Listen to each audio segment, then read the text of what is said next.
Kembali di Anyi Sore, pemirsa, anak Ketua DPRD Kota Ambon ditetapkan sebagai tersangka penganiayaan seorang remaja hingga tewas. Pertikaian antara pelaku dan korban berawal dari senggolan saat berpapasan di jalan.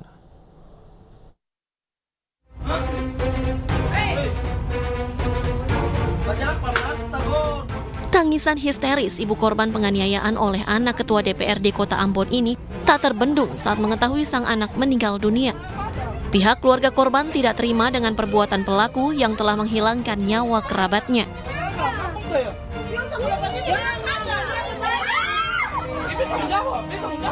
Peristiwa penganiayaan terjadi di asrama polisi Kota Ambon, Maluku yang dilakukan anak Ketua DPRD Kota Ambon berinisial AT terhadap seorang remaja usia 15 tahun hingga meninggal dunia.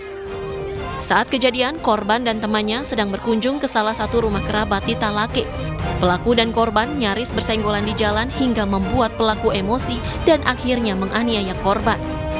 Dari kejadian itu, keluarga pelaku yang merupakan Ketua DPRD Kota Ambon, Eli Toisuta, meminta maaf atas kasus penganiayaan yang dilakukan anaknya dan menyerahkan kasus itu ke pihak kepolisian. Dengan ini kami menyampaikan turut berbelasungkawa yang sedalam-dalamnya atas meninggalnya Ananda Rafli Rahman Sih. Semoga Allah Subhanahu wa Ta'ala Azza wa Jalla merahmati almarhum husnul khatimah serta mendapatkan tempat yang paling indah di sisi Allah Subhanahu wa Ta'ala. Amin ya rabbal alamin. Dan atas nama keluarga pula kami sangat prihatin atas peristiwa dan musibah yang terjadi. Kami menghormati serta menyerahkan penanganan proses dan perkara ini kepada aparat penegak hukum. Pelaku kini telah ditetapkan tersangka oleh pihak kepolisian. Pada saat dipukul 3 kali kepalanya, sentak, belum terjadi apa-apa. Namun ketika pelaku kembali berbalik badan dan karena sudah dimarahin oleh warga sekitar, kemudian pada beberapa saat kemudian langsung sang korban tersentak jatuh. Kepalanya jatuh dan pingsan. Polisi telah meminta keterangan dari sejumlah saksi dan kini pelaku ditahan di rumah tahanan Polresta Ambon. Dari Ambon, Maluku, Nurdin Abdullah, iNews melaporkan. Pemirsa, seorang pelajar tega menusuk temannya sendiri menggunakan senjata tajam di Banjarmasin, Kalimantan Selatan. Kejadian tersebut terekam kamera pengawas dan viral di media sosial.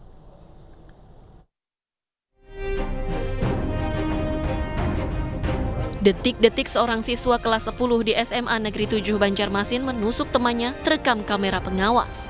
Dalam rekaman itu, siswa berinisial ARR dari luar kelas berjalan membawa senjata tajam langsung mendatangi korban MRN saat proses belajar mengajar berlangsung.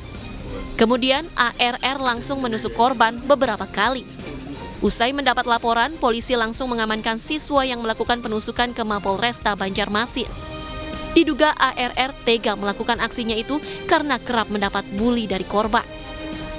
Pelaku dan korban ini merupakan teman sekelas, yaitu siswa kelas 10, ya, siswa kelas 10. Untuk pelaku sendiri dengan inisial ARR, usia 15 tahun, sama juga di kelas 10, sedangkan korbannya inisial MRN, 15 tahun, sama-sama siswa kelas 10.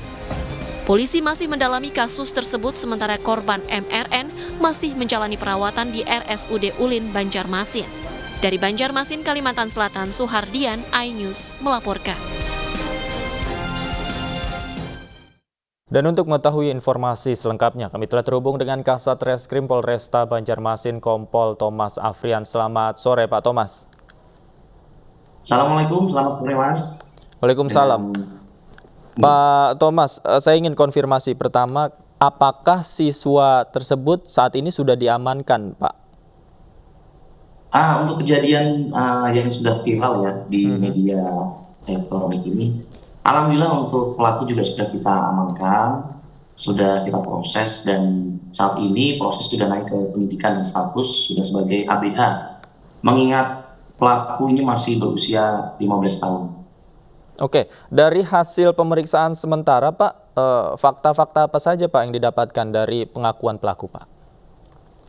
Dari hasil pemeriksaan sementara memang benar bahwa adanya perbuatan penganiayaan yang dilakukan oleh sesama siswa di salah satu SMA favorit di Banjarmasin. Hal ini terjadi pada hari Senin sekitar jam 7.30 pagi, di mana sebelum dilaksanakan upacara pagi, si pelaku mendatangi korban dan langsung nyamperin dan menusuk ke korban. Oke, kalau untuk motif saat ini seperti apa dari pengakuan pelaku, Pak?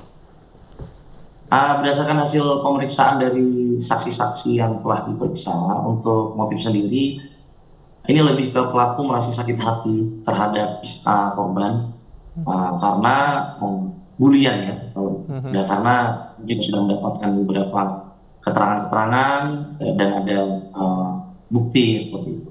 Oke, kalau sebelum kejadian penusukan ini, apakah sebelumnya di hari yang sama pelaku juga dibully oleh korban? Kebetulan untuk hari Senin itu sendiri merupakan minggu kedua kegiatan belajar mengajar di SMA tersebut dengan tahun ajaran baru. Di mana tahun ajaran sebelumnya kan mereka ini termasuk teman satu SMP. Nah, setelah kulit keterangan dari beberapa saksi, memang waktu duduk di bangku SMP juga si pelaku ini sering dibully oleh teman-temannya seperti itu. Oh, oke. Artinya pelaku dan korban sudah saling kenal sejak lama, Pak ya? Saling kenal.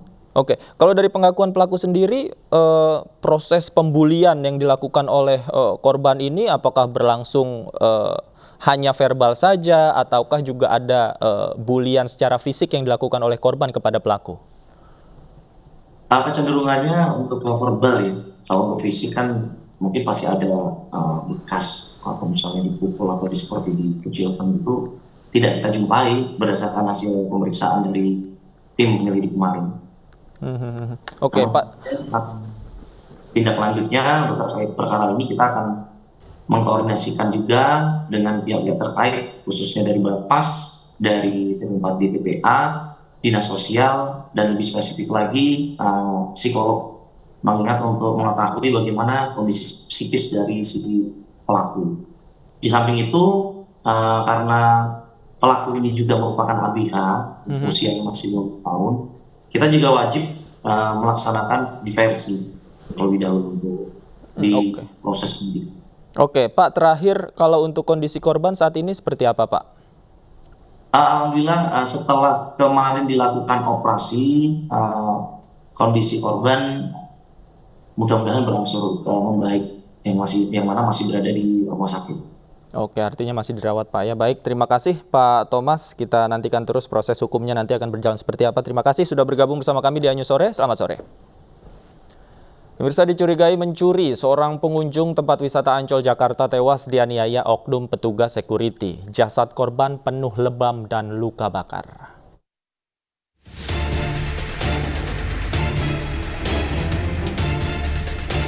Seorang pengunjung kawasan wisata Ancol, Jakarta Utara, tewas dianiaya 4 petugas keamanan Ancol. Korban yang diketahui bernama Hasanuddin, berusia 44 tahun, dianiaya lantaran dituduh sebagai pencuri meski tidak ada bukti. Korban dianiaya secara sadis menggunakan potongan bambu serta kabel listrik hingga dibakar. Pada jasad korban ditemukan banyak luka lebam dan luka bakar. Pengakuannya hanya pelaku P.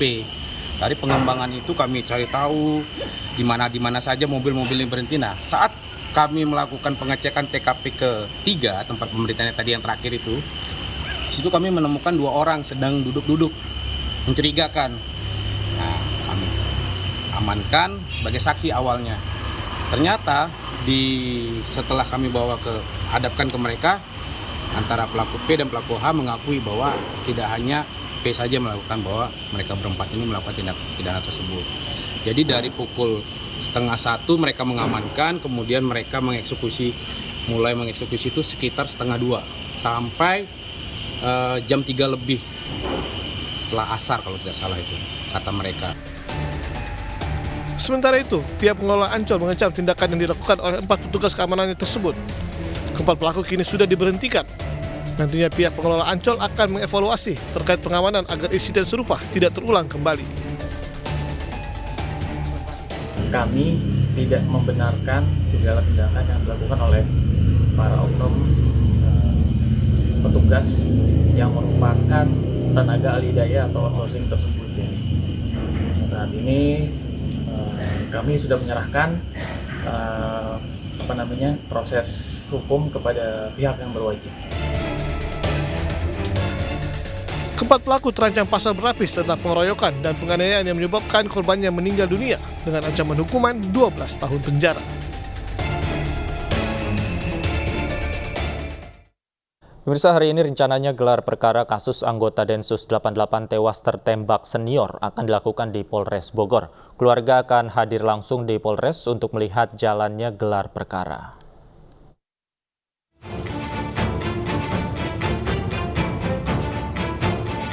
Gelar perkara kasus anggota Densus 88 tewas tertembak digelar hari ini di Polres Bogor.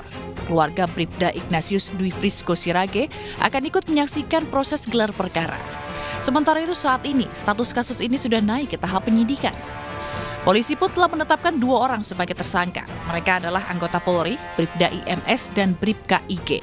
Salah satu tersangka yaitu Bribda IMS dianggap lalai sehingga menyebabkan kematian korban. Sementara Bribka IG adalah pemilik senjata api rakitan ilegal yang ketika kejadian tidak berada di lokasi. Kedua tersangka terancam pidana hukuman mati atau seumur hidup. Tersangka IM menunjukkan senjata api tersebut kepada korban. Tiba-tiba senjata api tersebut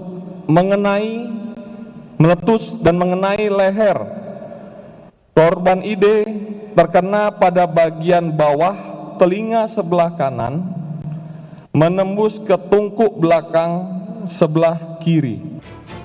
Sementara itu pihak keluarga korban menolak keras pernyataan itu. Keluarga mencurigai polisi menutupi alasan sebenarnya.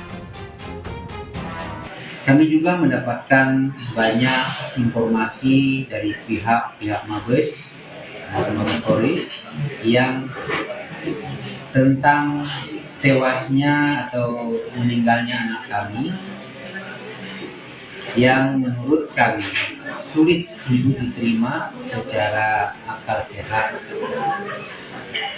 Manusia sebagaimana mungkin ada senjata api yang tiba-tiba meletus dan tepat sekali mengena bagian leher anak kami. Kami tetap ingin agar ada keterbukaan, ada kejujuran dan sikap profesional dari pihak Mabes.